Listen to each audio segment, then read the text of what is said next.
یعنی پوچھے سے میں امام ہوں، میں یہ ہوں، 50 سال علم حاصل کیا، ریاضت کی، مجاہدات کیے، ریاضات کی، اور پھر اس کے بعد پھر بھی عاجزی اور انکساری میں ہے، اے اللہ میں نے اس طرح محنت نہیں کی جس طرح میری محنت کرنے کا حق تھا، عاجزی اور انکساری۔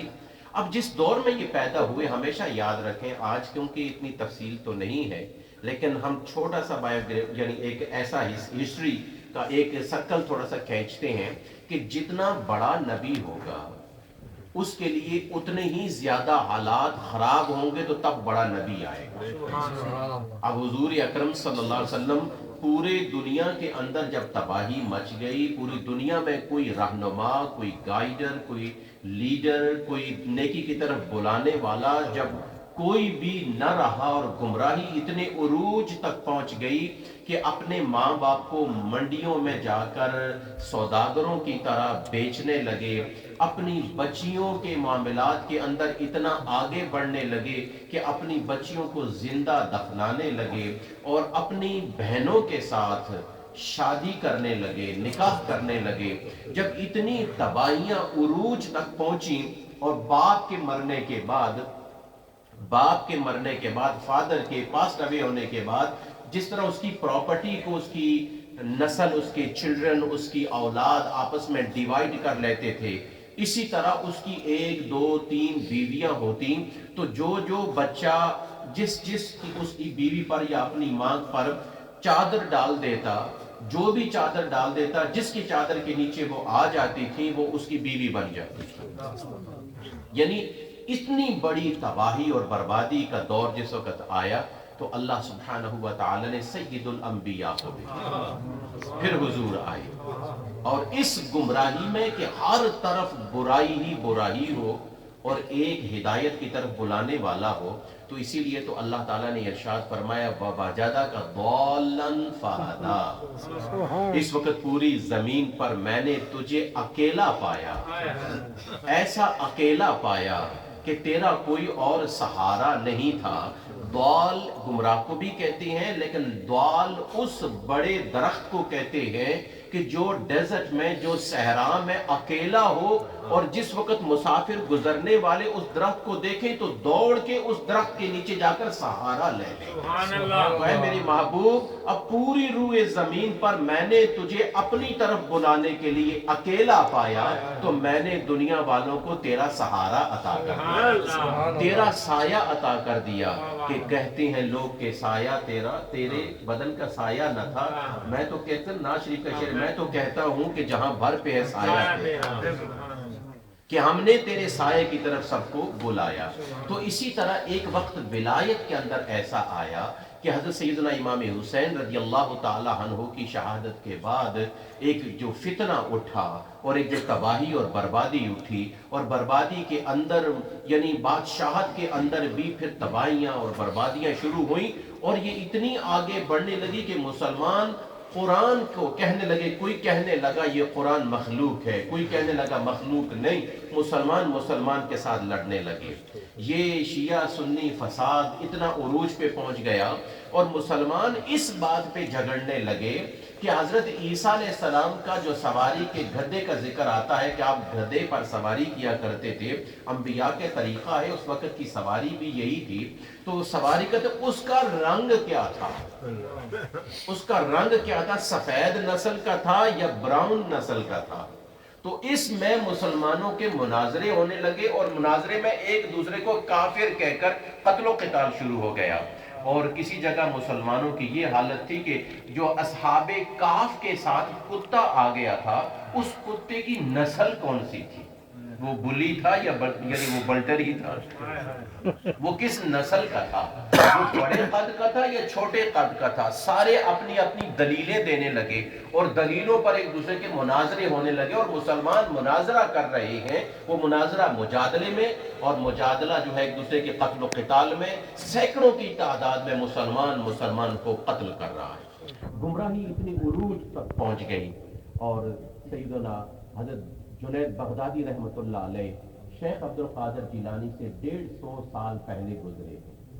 کتنا عرصہ پہلے؟ 150 سال پہلے گزرے ہیں۔ بغداد کی جامع مسجد میں اوراد وظائف میں مشغول تھے، آپ کے پاس احباب موجود تھے، آپ کی جو مجلس ہوتی ہے اسی مجلس کے اندر آپ کی دل کی کیفیت کھلی اور کشف کی کیفیت سامنے آ گئی، اور آپ نے ارشاد فرمایا میں دیکھ رہا ہوں کہ کچھ عرصہ کے بعد اللہ اپنے ایک بندے کو بھیج رہا ہے جو بغداد کی اسی سرزمین پر آئے گا جس کا نام عبد القادر ہوگا، اور یہیں پہ وہ اعلان کرے گا کہ میرا قدم پورے صوفیاء کی گردنوں پر،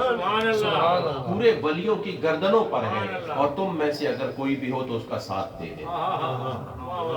یعنی 150 سال پہلے شیخ عبد القادر جیلانی کے بارے میں حضرت جنید بغدادی نے بغداد شریف کی مسجد شریف میں آپ نے درس دیا۔ حضرت سیدنا شیخ عبد القادر جیلانی رحمہ اللہ یکم رمضان المبارک کو، فرسٹ آف رمضان الکریم 471 ہجری اور 1078 عیسوی یعنی AD آفٹر عیسیٰ علیہ السلام، یعنی کہ وہ آپ اس میں پیدا ہوئے 771 ہجری میں پیدا ہوئے، 471 ہجری میں یکم رمضان المبارک کو آپ پیدا ہوئے۔ جب پیدا ہوئے تو پیدا ہوئے ایران کے ایک قصبہ میں، ایک ولیج میں جس کا نام تھا گیلان۔ گیلان کو عربی میں ٹرانسفر کر دیا جائے تو جیلان ہوتا ہے، تو جیلانی اور گیلانی یہ دونوں ایک ہی لفظ ہیں۔ گیلان میں پیدا ہوئے، اور پیدا ہوتے ہی اپنی ماں کی گود میں آنے کے بعد آپ نے دودھ نہیں پیا۔ پورا دن ماں دودھ دیتی ہے، کبھی دائیں طرف کبھی بائیں طرف، نہ بچہ روتا ہے نہ بچہ دودھ لیتا ہے۔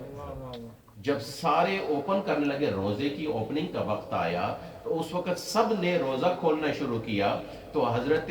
شیخ عبد القادر جیلانی نے کچھ حرکت ایسی کی کہ ماں کو محسوس ہو گیا کہ بچے کو کوئی طلب ہوئی ہے، تو آپ نے جس وقت اپنے بچے کو اٹھا کے گود میں رکھا تو بچے نے دودھ پینا شروع کر دیا۔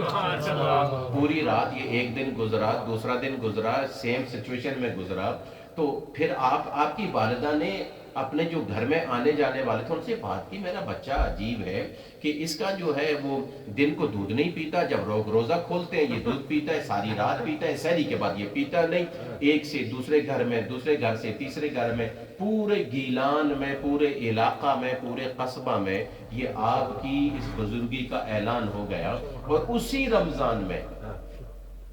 رمضان کی بالکل آخری تاریخ جو تھی،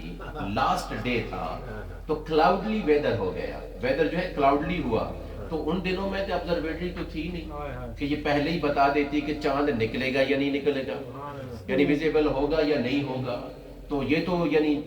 آبزرویٹری تو نہیں تھی، تو لوگ تو چاند دیکھ کر روزہ رکھتے تھے، چاند دیکھ کر روزہ افطار کرتے تھے۔ اب 29 ہے، اب لوگ پریشان ہو گئے کہ چاند نکلا ہے یا نہیں نکلا، صبح عید ہے یا رمضان ہے۔ انہوں نے کہا کہ سحری کے وقت، سحری کے بعد شیخ عبد القادر جیلانی موسیٰ جنگی دوست کے گھر میں ام الخیر فاطمہ رحمہ اللہ کے وہاں جو بچہ پیدا ہوا ہے، اس فاطمہ کے ہاں جو بچہ پیدا ہوا ہے، اگر اس بچے نے سحری کے بعد صبح کے وقت میں، دن کے وقت میں دودھ پینا شروع کر لیا تو سمجھ لو عید کا دن ہے، سمجھ لو عید کا دن ہے، اور اگر اس بچے نے دودھ نہ پیا تو سمجھ لو کہ رمضان کا آخری روزہ ہے۔ ولی تو وہ ہے جو ماں کی گود میں اللہ اس کو اپنی رحمتوں کے ساتھ رکھتا ہے اور وہ شریعت کی پابندی کرتا ہے۔ اور ہمارے ہاں ولی وہ ہیں کہ جو دن بھر روز ولایت کی پگڑیاں پہن کر دن کو روزے کھاتے رہتے ہیں۔ آگے ولی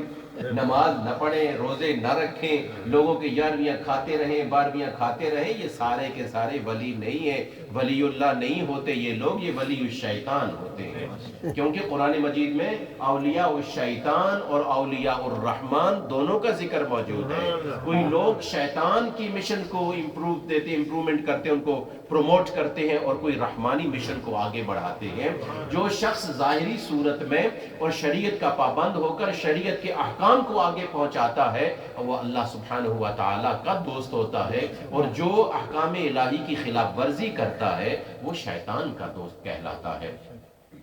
آپ جس وقت پیدا ہو گئے تو چند وقت گزر گیا، کچھ سال گزر، میں شارٹ کٹ کروں گا، آپ نے 8 سال کی عمر میں، 6 سال کی عمر میں آپ نے قرآن مجید کو حفظ کر لیا۔